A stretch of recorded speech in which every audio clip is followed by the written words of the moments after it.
Welcome back to the channel. This is one of the most extraordinary and troubling stories unfolding in our time. The war between Saudi Arabia and Israel, a conflict that only a few years ago many analysts considered unthinkable, has now erupted into full-scale confrontation. What began as a series of sharp words and covert operations has escalated into a regional firestorm involving missiles, airstrikes, cyber warfare, and intense diplomatic fallout.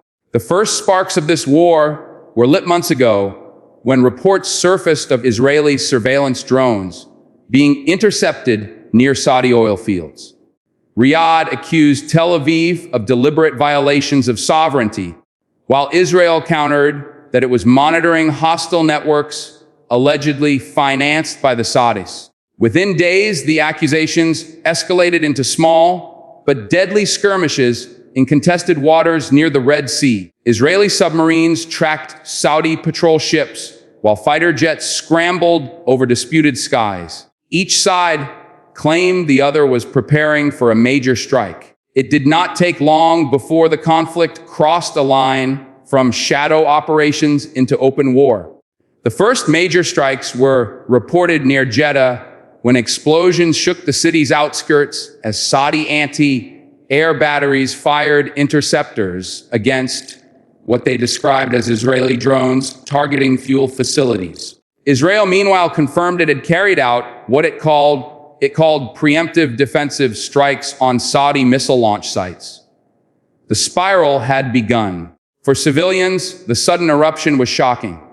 In Riyadh, residents described nights lit up by streaks of missile fire as air defenses worked furiously overhead. Israeli communities near Eilat braced for retaliatory barrages. Families huddled in shelters. The hum of sirens, a grim reminder that war had reached them directly. Hospitals across both nations began filling with casualties from missile fragments, collapsing buildings, and the chaotic rush of panicked evacuations. Militarily, both sides revealed their strengths and vulnerabilities. Saudi Arabia deployed its American-supplied F-15 fighters, Patriot missile batteries, and advanced drones. Israel countered with its Iron Dome defense network, F-35 jets, and long-range Jericho missiles. Never before had these two nations tested their arsenals against each other, and the results were both devastating and unpredictable. Saudi air bases came under heavy Israeli bombardment, while Israeli radar stations in the Negev were hit by waves of Saudi drones and cruise missiles. The Red Sea became another major front.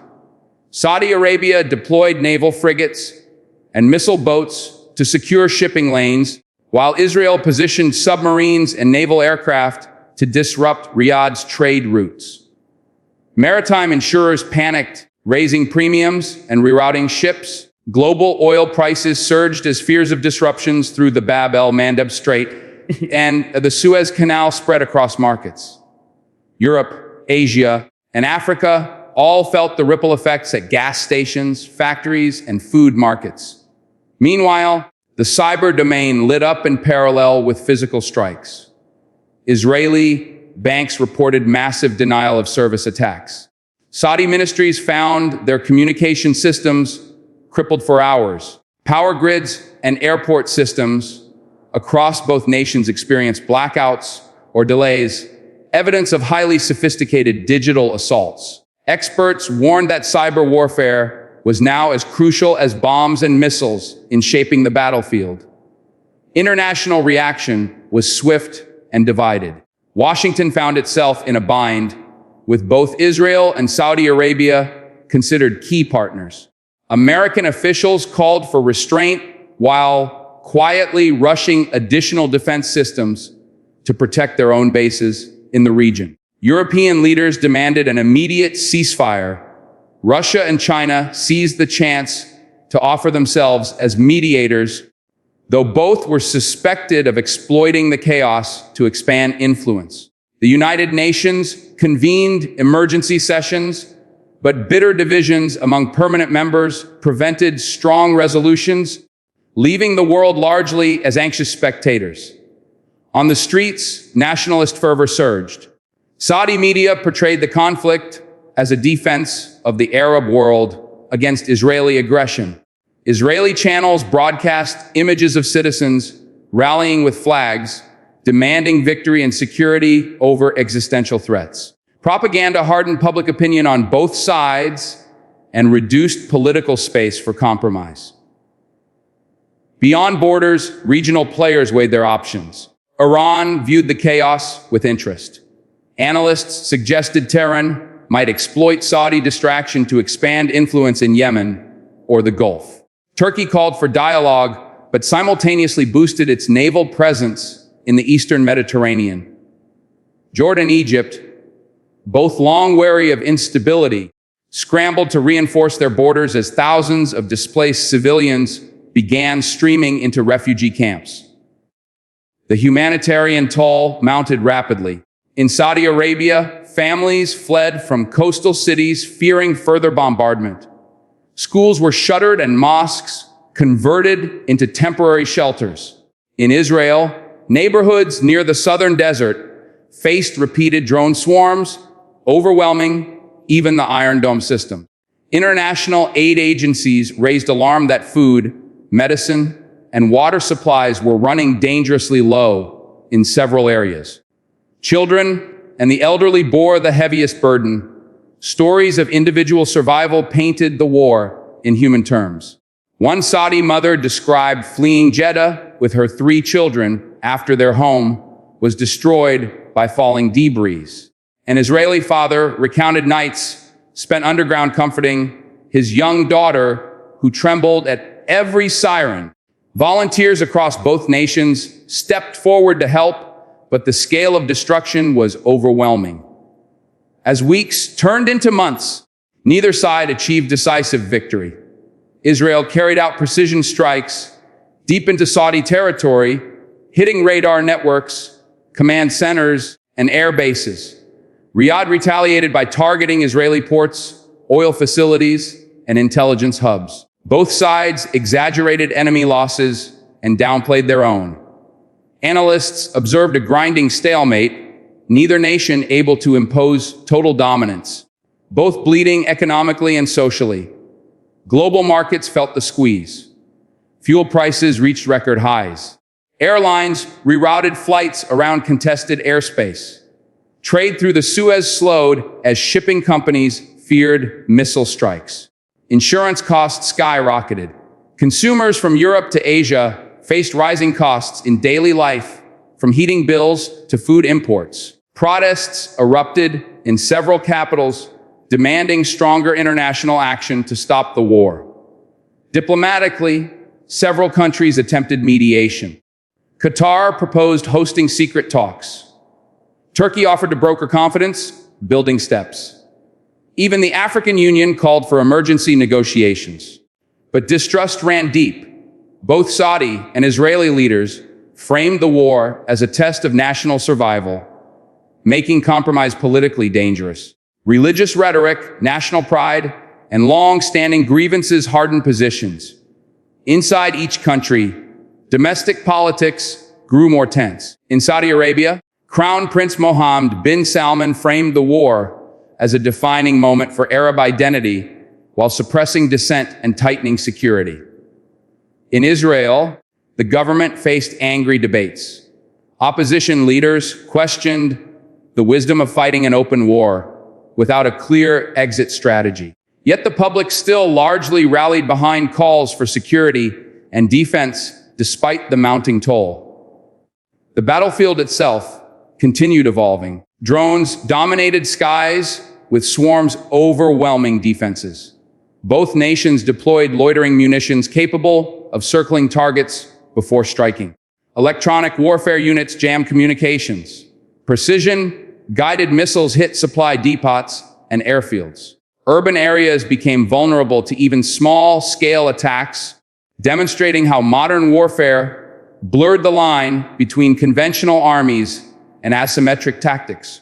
Military analysts worldwide studied the conflict for lessons that could shape future doctrines. Even amid destruction, moments of humanity appeared. Humanitarian corridors were briefly established, allowing convoys of food and medicine into besieged areas. Religious leaders from both Islamic and Jewish communities issued joint calls for compassion and peace, though such appeals often drowned under the roar of jets and political speeches. Families on both sides shared messages of solidarity through underground networks, highlighting the shared pain of ordinary people. Social media amplified the war in unprecedented ways. Live videos of missile interceptions, burning oil facilities, or devastated neighborhoods spread globally within minutes.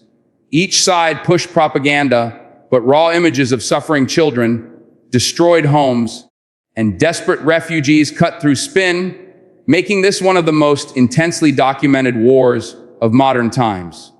Experts warned that while visibility might pressure governments to act, it could also inflame divisions as disinformation campaigns spread rapidly. Months dragged on and the cost of the war mounted. Economies strained, public services faltered, and fatigue set in. Whispers of dissent appeared in Saudi elite circles, worried about oil revenue losses. In Israel, questions about the sustainability of constant mobilization grew louder. Yet both governments rejected talk of weakness, portraying endurance as a patriotic duty. Still, the pressure mounted with every passing day. The longer the war lasted, the greater the danger of regional escalation. Iran's allies in Yemen and Lebanon grew bolder, launching opportunistic strikes. Jordan feared refugee flows, destabilizing its fragile economy. Egypt increased patrols near the Sinai to prevent infiltration. The Middle East's fragile balance seemed to teeter on the edge of a broader explosion, with each miscalculation threatening a fire that could spread beyond control. In Washington, debates raged over arms sales and strategic commitments. Should America continue arming both sides? Should sanctions be considered, or would that cripple allies while emboldening rivals? Protests in European capitals demanded immediate embargoes on weapons shipments. Asian economies dependent on Gulf oil urged urgent peace as their industries faced crippling shortages. The conflict, which began as a bilateral war, had now become a global problem. On the battlefield, fighting remained fierce but inconclusive. Israeli jets struck deep into central Saudi Arabia, hitting suspected missile storage sites. Saudi drones swarmed over southern Israel, targeting fuel depots and airports.